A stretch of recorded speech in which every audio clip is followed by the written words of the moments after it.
Bana, ujambo na karibu sana mtazamaji Bongo Super Media. Wengi tunafahamu kwamba kanisa la Ufufuo na Uzima la kwake Gwajima lilifungiwa na serikali ya Jamhuri ya Muungano wa Tanzania. Kwa maana kanisa hilo limefungiwa. Sasa kuna kesi inanguruma kuhusiana na kufungiwa kanisa la Gwajima.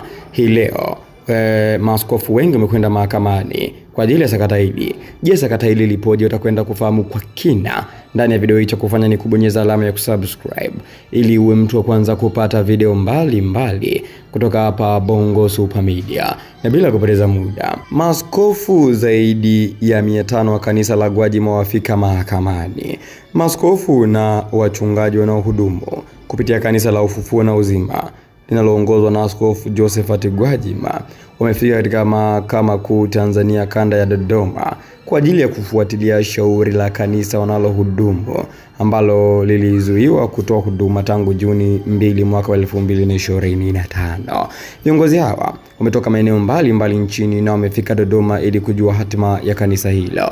Kwa maana yake mpaka hapa Gwajima ana watu zaidi ya 500 ambao wapo katika sehemu mbalimbali nchini Tanzania ambapo kuna makanisa yake. Sasa hawa ndio wale maaskofu ambao wametoka katika makanisa mbalimbali, wameenda moja kwa moja Dodoma kwa ajili ya kusikiliza hatima ya kanisa la kwake Gwajima ambalo lilifutiwa usajili ama lilifungiwa. Sasa wanataka kujua nini hasa ambacho kitaendelea dhidi ya kanisa lao, kwa sababu hawa kazi yao ni hii ya uaskofu, na kama kanisa limefungwa, maana yake hata wao hawawezi kufanya kazi. Hivyo wanategemea kufanya kazi ya dini ili kuendesha maisha yao. Sasa pamefungwa ama kanisa lao limefungwa na shauri liko mahakamani. Leo ndio wanasikiliza. Je, unahisi Gwajima katika hii kesi yake anaweza akachomoka na kanisa lake likafunguliwa ama la? Unaweza ukaandika maoni yako hapo katika sehemu ya comments. Tukutane tena katika video nyingine. Usisahau kubonyeza alama ya kusubscribe. Bye bye.